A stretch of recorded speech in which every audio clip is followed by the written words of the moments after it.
Well, hello there, and welcome to our very first edition of Marvin Moments, featuring my friend and fellow weirdo, the one and only, the one and only Neal Spence. Hi, Neal. How are you? How you doing, Dave? You all right?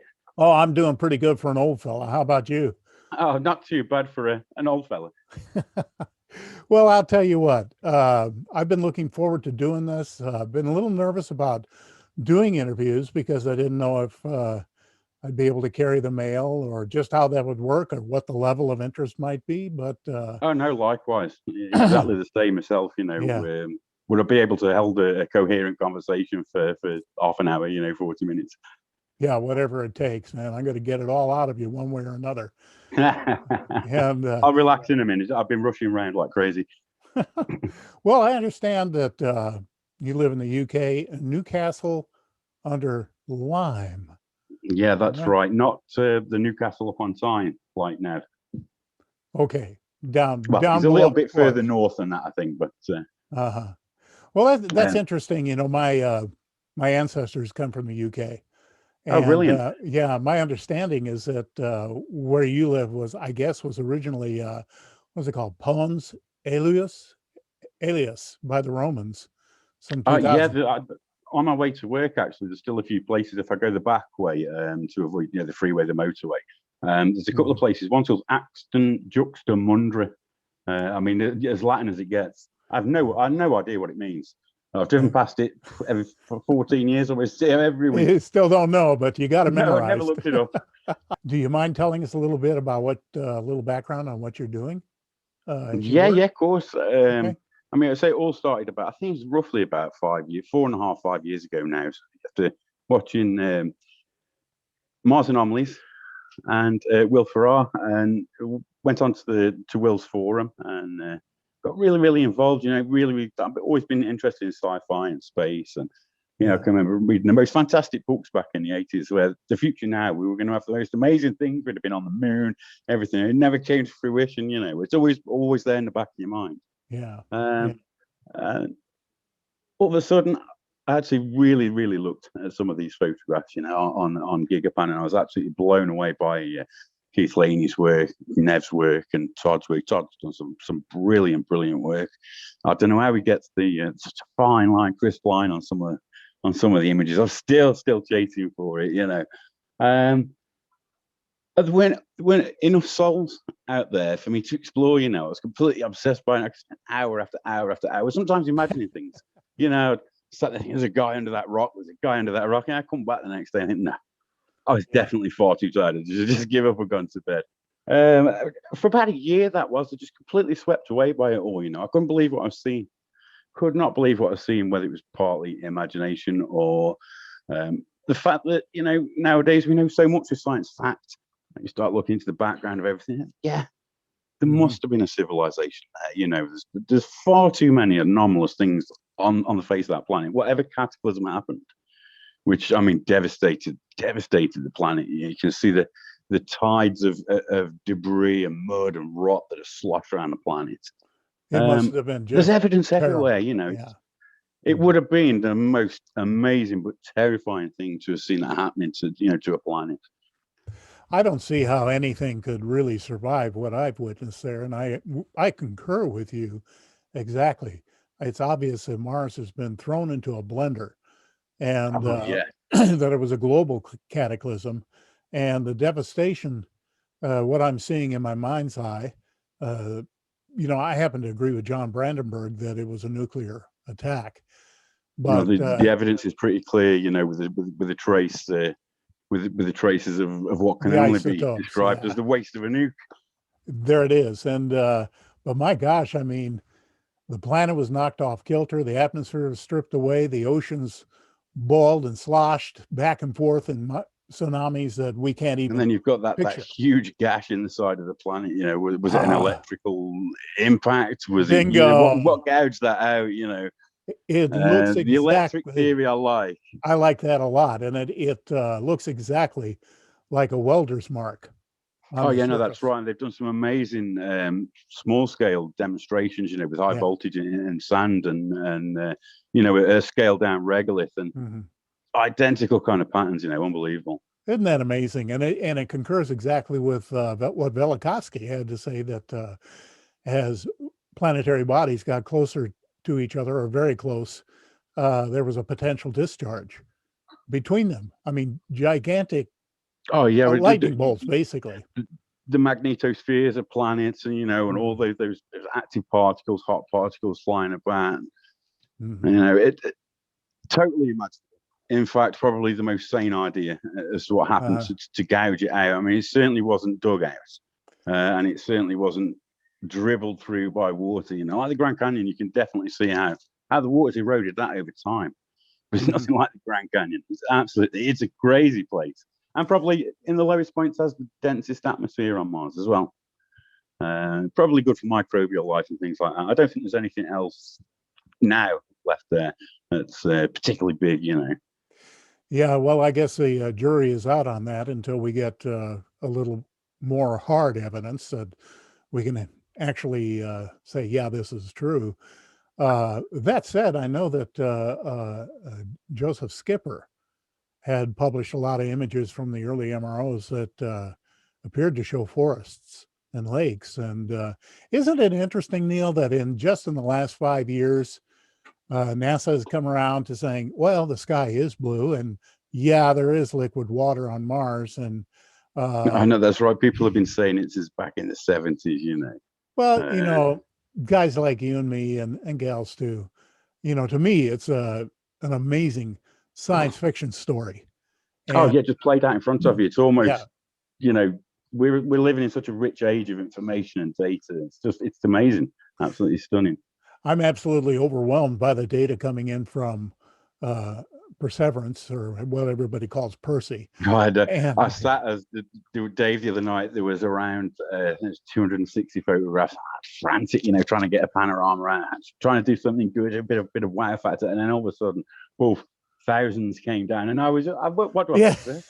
What on earth do I pick first? I made a GIF out of the parachute, and I sat there scratching my head for hours. They hit the ground running. I mean, I had the same problem. I did a couple of flat anomalies off the initial images, and I went back to cite them to get the links, and they'd at that point dumped over 2,300 images. Crazy, yeah. This is within 20 minutes, and I couldn't find the images, and I went, oh man. And I kept trying to refresh the page, as I was going through them, and I was just had a complete, a complete wobble, and there were thousands of them. Well, I've made a pan of all the look down camera as it was landing. It was 160 something. I could be bothered to download. Oh, it was such a big waste of time. I was absolutely devastated. How sad. It was a horrible pink mess. Yeah, but that you did the sawtooth image on GigaMacro, and let me just share that screen for a second. If I've never done that before, I'm new at all this stuff. Yeah, no problem. I can log in and have a quick nosy. And well, let's go right there. Yeah, there it is. Is it coming up okay? Oh yeah. Okay. Yeah, that's the NASA release, isn't it? The official image. Yeah, and and like all of your work, especially lately, it's pristine. It's really beautiful image work. I mean, in terms of the detail and the exposure and all those things that go together to make a really great GigaMacro. I notice that a lot of people are coming away from Gigapan because of problems with the server and snaps getting lost, and it's been a bit. It is getting a little bit more reliable lately, but yeah, it's been a pain for a couple of years now. Yeah, and that's let me see if I can even get back to wherever I was with you. I have no idea at this point how to get back to. This is all new to me. This is the kid. My kids know all about it. Oh, Zoom, yeah, that's easy. This, that. I'm like, well, I live under a rock, literally, on Mars. So, well, I do the same thing. I'm under rocks all day long, and I had gotten into it just to debunk it, because with my background and skill set, I thought this is a piece of cake. And Yeah, of of course. I course, mean, you've had quite a professional background with the archaeological side as well, which will give you a good idea of what you're looking at with regards to the degradation of the stuff. exactly. And it's all actually amateur, not professional, except for the 3D work. I have been Take a the credit, man. professional with that. But I really like the GigaMacro site. It's easy to Oh, use.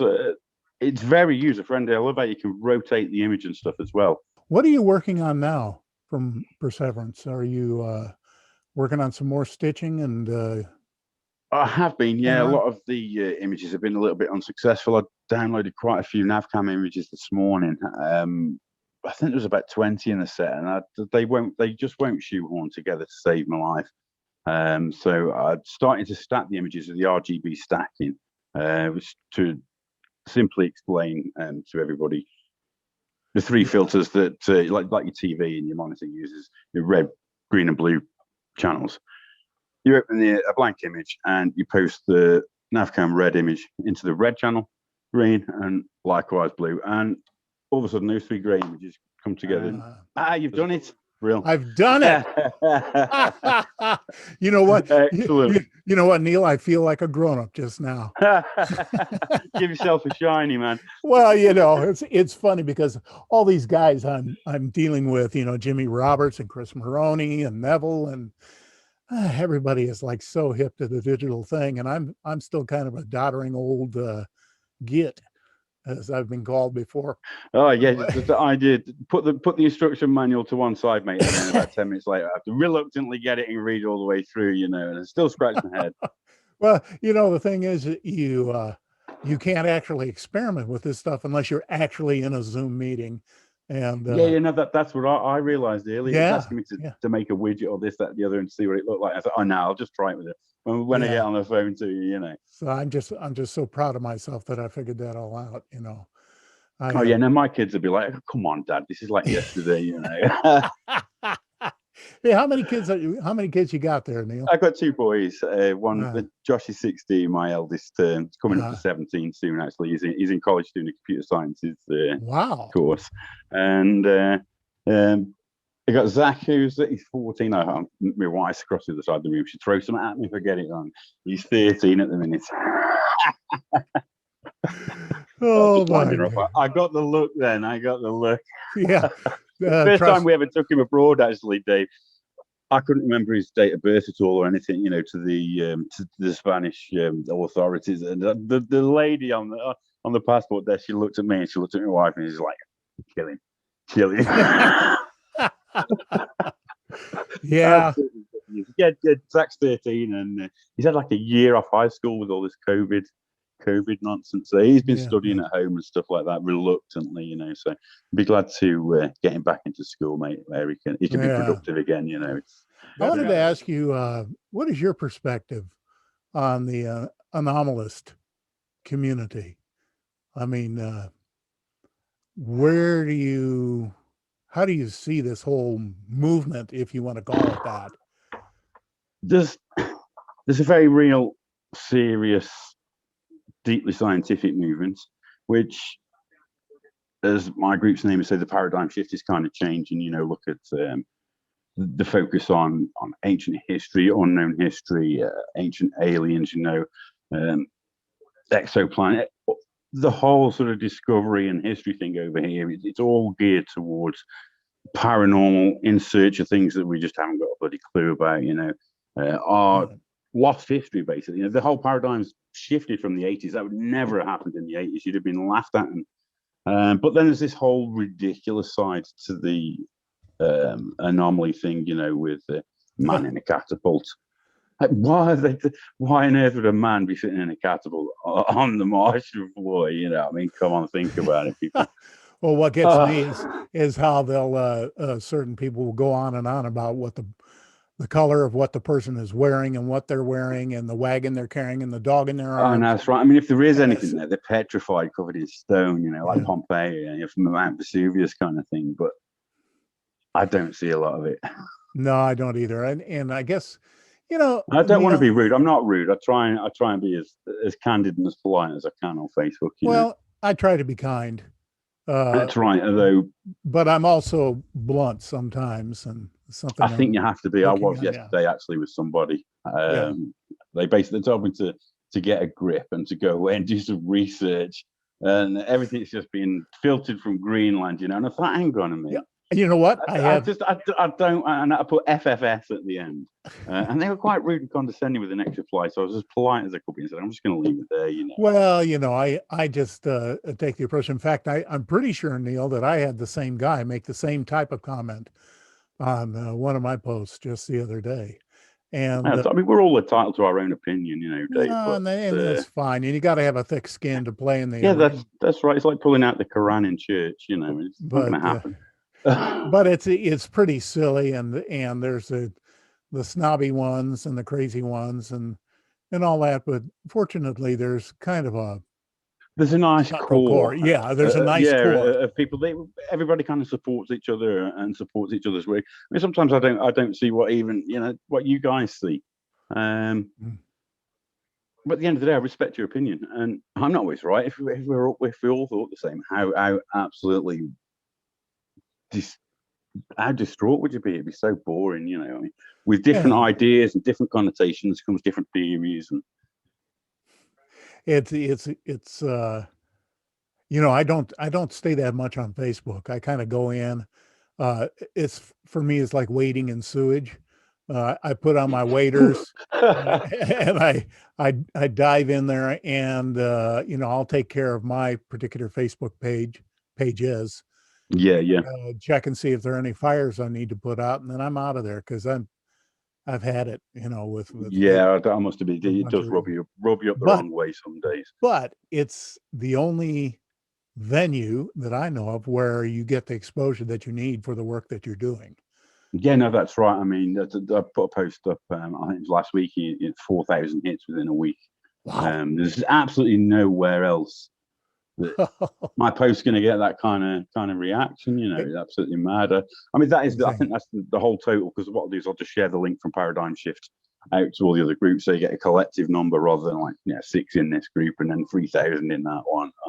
There's people in the community that still won't use my work. They won't reference it, or if they do, they won't put my name on anything. It doesn't bother me. It does not bother me in the slightest anymore. You know, what's the point, man? Well, and people say, well, you know, these are public domain pictures paid for by tax dollars. And yes, you're right. But once you do the extraction, the processing, and the presentation. That's right, like with your X3D, you know, you've put the time and effort and work into that. And that's intellectual property. And that is copyrightable. And so what I don't like, and I think many don't like, is when people steal your intellectual property and use it as their own and don't credit or cite any of the work. And so, you know, you're one of those people that cites your work. I always do mine, so that you can click a link, you can go see the original, and you know, if it's somebody else's work, tell them it's somebody else's work. Definitely. You know, how hard is that? That's definitely. That's just being a good neighbor. Come on. But I mean, I think about 97, 98% of my photos are all royalty free, you know, just Creative CC license. I put a few of the latest 3D renders up as share with attributes up on Flickr. They get quite a lot of hits, man. I can't believe I got over 1 million in just over a year on that platform as well. I mean, absolutely wild. That's amazing. That is amazing. More than I would ever believe. I think when I first joined up as a pro, because I wanted the extra space, I was getting up to close to 1,000 images. I think it was about 22,000 hits or something like that, and then it slowly took off. It's been absolutely great.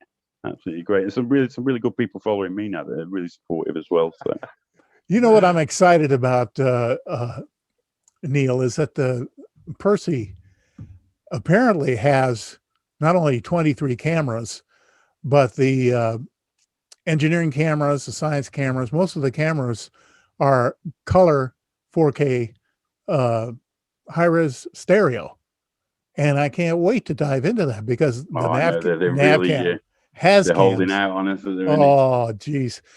And what they call the Z cam, which is the mass cam, they're the same size. Thank gosh, I mean, I get so tired of the crappy 34 millimeter trying to match that up with the 100 Oh, millimeter and make a decent stereo pair, which I can't use because it's difficult. I must admit, I've been trying to do very similar, but to make a 3D mesh or 3D digital yeah, terrain model at the yeah, moment using a program called QGIS and a program called Metashape, and I've really hit my understanding limit. You know, of I could do a lot of nerdum.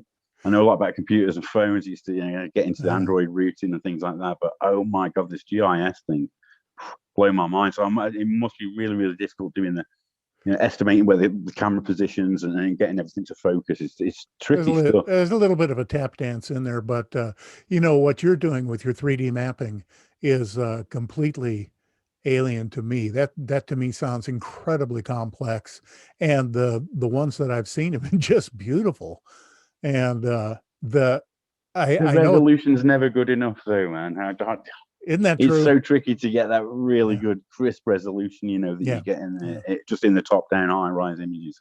So tricky. Yeah, I can imagine it would be, and I know that artifacts will sneak in there, image artifacts, as opposed to Oh yeah, the one thing that I'm really, really struggling with, and I must ask Paul about it, is I'm getting where the shadows sort of form on the backs of the sand dunes or rock formations and outcrops and things like that. They're getting what looks like water, and it must be an effect to do with the refraction and the reflection with the yeah. shadow. And I really have had some fights with the 3ds Max some nights. I tell you, well, I actually kicked the computer the other night. It wouldn't do what I wanted it to, or more to the point, I couldn't understand to tell it what to do. It was. Yeah, yeah. It's taken me about 2 years to get to this point where I could just make a still image. Paul's videos Yep. just like wow. Well, that's the same thing with me. It's taken me over 2 years to get to the point where I can work around the deficiencies in the Curiosity cameras, and when necessary, do depth mapping off of a single image, and end up with something Now that's that's actually, tricky. That's what I try to do. Yeah, it's really yeah, hard. and you know, it's I just keep working at it. It's a learning curve, an unending learning curve, not like it is for your 3D mapping, and you just keep doing it. Every day's a school day. Yeah, it is. It really is. Learn something new absolutely every single day with the imaging. I really do. It's amazing. It's just a complete Pandora's box. It's not only got the imaging side, you've got the sciences side, between the rocketry, the instruments that go on to these machines, and all down to the quantum stuff, things that we can now manipulate to make these composite materials of the future. The future is really exciting. We are at really, really exciting bit, but another 50, 100 years, as long as we don't kill each other or die of COVID, Yeah, that's what which I is very understand. debatable. It's going to be absolutely crazy if humanity can work together. We have this abundance of knowledge, and it's all at your fingertips. If you really, really want to know, you can learn as long as you've got the internet, a small device. You can learn Exactly. anything you want. Absolutely anything. If humanity can move forward, come on, Elon, get to Mars. He's doing it. He's doing it. I He's love the good. guy. I do too. But yeah, there's some exciting changes coming up, and I'm scrambling right now, just like you are, probably to keep up with the images that they're Oh downloading yeah. for Perseverance. I've been having to do a bit of a cull on the computer. I've downloaded. I was saying to Jim West a few weeks ago, I had about 300 or 400 full resolution JPEG 2s just sitting on the one hard drive. And I said, one day I'm going to go through and have a look at it. It's mind numbing. I'm just getting to the point where I might go Control A delete, start again. There's too much information out there. Too much. I don't know what to pick first. Yeah, it's overwhelming, but and the thing is, you have to, for me anyway, looking for anomalies, I have to pick through it. Like on your PIA of Perseverance that we showed a little while ago, probably for way too long. I can blow Sorry, that. Dave, I dropped you. That's okay. You wouldn't be the first one, that's for sure. But I can blow that up, get as close as I can, and I'll do an inch by inch grid search. And it might take me anywhere from a half hour to 2 or 3 hours, depending on the size of the image, to really comb through it. And they do stack up. So, and you're not so much into anomalies right now, are you? I mean, you're mostly into the processing. I love the anomaly side. Obviously, that's what really got me into it. I had a YouTube video a few years ago, and it's still up on YouTube now, where I found looked like a Star Child skull on I think Sol 843. I'll get the reference to the pan. I'll email it over to you. Yeah. And Joe White did a video, and I was absolutely wrapped. You know, I've just seen Joe on Ancient Aliens, and I was like, well, no way, he's absolutely used my image, and it's one of those images I keep going back to, but I haven't got the time, Dave. Really haven't got the time. I kind of do a skim over everything as best I can, but I miss so much, which is where the sharing. It's so good. You know, what you guys find, what people pick out, it blows me away, because I think I've seen so much in this image, and then somebody comes along straight away and they pick out something that I didn't even notice. You know, isn't that weird? Isn't that weird? It's amazing. Yeah, I've had that happen so many times, or I'll have found an image, didn't mark it, come back to find it, and good luck. it has ceased to exist. I had a Google Drive full of images when I first started, and it just said Gigapan anomaly and Gigapan this. I thought, why the hell did I not reference anything? Yeah. Terry Burnett, kill me. We learn the hard way, don't we? Oh no, we definitely do, because you can't substantiate it then once you can't find it ever again. You know, you could have just made that up from wherever. Like you say, always provide a link, or a proper image reference, and ask for image reference, something like that. And you can people at least do a little bit of link copying. Usually, it only takes a right click Google search, or whatever you. It's really simple. You get a few like the Cassini images and things like that. They're on the PDF system, but they don't necessarily flag up on any site anywhere. As soon as you go to the PDF system, you can find it. However, not everybody is into that side of it, because the PDF system gives you some data that most people can't use. It's not that difficult. It really isn't that difficult. Well, you say that, but then I tried diving into it. I was going to up my game a year ago. I was totally at my competence level. I hit the rock ceiling. After a while, I wiped the drool off of my face and said, "Okay, I'm going to go back to I surrender." Yeah, but there's an acquaintance of mine, a colleague, Alan, with Mars Second Genesis is putting out tutorial videos on how to process IMG files, which I need to sit down and look at, because correct me if I'm wrong, I understand those are some of, if not the most high-res images you can pull down. They certainly are. Yeah, they certainly are. The only ones that I would say isn't worth bothering with the raw IMG, the huge L rocks. You might as well have the pyramidized TIFF. Usually quite a big image, but they're they're a lossless, compressed image. Right? Instead of spending 6 gig on one image, you might as well download 800 meg or something like that. Yeah. And they tend to come in tiles as well. So not only have you got to convert the raw image, they come through, they're absolutely huge. It makes your computer run like absolute rubbish, sucks all the RAM up, and you only get something that's available as a TIFF anyway. But that's just the LROC ones. Everything else that I've found, I've been working on some Cassini images today of Ganymede, and I've ended up having a bit of a tantrum on it, because I've become a little bit anal with the quality over the years, Dave. That's always important. wanting to improve what I can do, try different techniques, different softwares, different.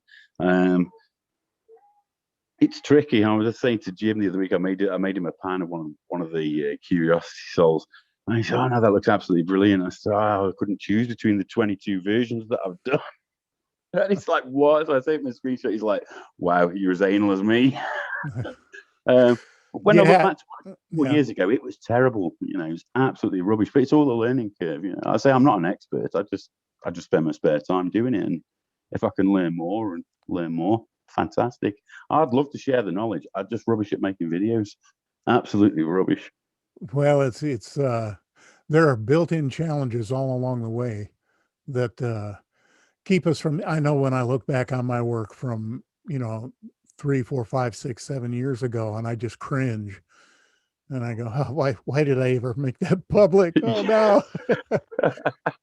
And I've even posted Gigapans up that have got the RGB channel the wrong way through when I first started to process them, and it looks like a sort of fluorescent 1960s nightmare, you know, that, oh my God. But I've left them up there, never told me, leave them up there. Don't delete them, leave them up there. And then you can see how far you've improved over the years, you know. And it was good advice. It really was good advice. Well, that's what I tell folks. I said, when I use older images, I said, I hope you can see the learning curve that's taking place here, because hopefully it's significant. I don't know, but yeah, it's a humbling experience. Even with the X3D, because I went back and watched some of your very first videos, you know, and even the X3D stuff, it's improved massively, absolutely massively. Yeah. Thank you. Yeah, well, we Jimmy just keep does a bit of. He started learning X3D. He queried me about it, and I gave him a few pointers, and he just took that ball and ran with it. He's has an entire X3D page on his over on MarsFam, yeah, marsfam.net, and so he's getting a lot more active with that. And Alexander Leah has written software to automatically. Oh, yes, he's done a really cool bit of software. Yeah, it's absolutely fantastic. Where it pulls the two images up for and you know more about that than I do. I tried to make it work, couldn't. I was at my competence level again. There's some proprietary instructions, you know, to do with JMARS and things like that, the NASA software. But I was flummoxed with it as well, you know. I hate HTML, and I got to a point where I hated Android coding. It's like, yeah, I know. Oh man, way too nerdy for me, you know. I just like sitting there going through 20,000 lines of code looking for a dot. I thought, what am I doing with my life? Oh, well, what's coming up for you then, Neil? What's on your plate on the near horizon as far as what you're doing with images? Carry on regardless. Yeah, I only tend to make what I enjoy. It gets a bit of a headache. Like I'll stop doing something even if I really want to, which is why I kind of lay off with the MSL pans. Concentrate on the 3D terrain model. So there's still loads of things with the digital terrain modeling that I really want to question Paul on. You know, some of his animations, I'm still like, how the hell does he do that? You know, I could just about get a camera to track around the actual terrain area, but with my computer as well, I think the valves in there, they need an extra desk fan on it or something every now and then. It's not a top-end computer. It's about 11 years old now. It's still working, though. Oh, yeah, it chugs away. Chugs away. Although it did have a bit of a wobble just before I was going to zoom you. I thought, it kept turning off, man. I actually have that problem with me, not the computer. But that's another problem. I get brain fade quite a lot, believe you me. But so Neal Spence, also Terraform Mars. Yeah, that was just the original name that I went with. Probably not the best name to have picked, really, because you put Terraform Mars in and you get everything before you get me. Yeah, well, that's YouTube. A stupid thing to go with. But I wanted something, you know, sort of subject related. But then I just took my name on there as well. So obviously my Flickr stuff's in my own name. You have your Facebook site Paradigm Shift, which is growing steadily, and I'm going to be putting links down below for all of these things. God bless you, too, guy, man. You all can just click and have a ball seeing the beautiful creative work that Neal does. He's a steadfast resource in our little global community. We rely upon him. We love him. Neal, God bless you, brother. It's really great talking to you and to thank you very much, man. And Godspeed, and we'll talk to you another time. Okay. Nice one. From this side of the pond, mate. You take care.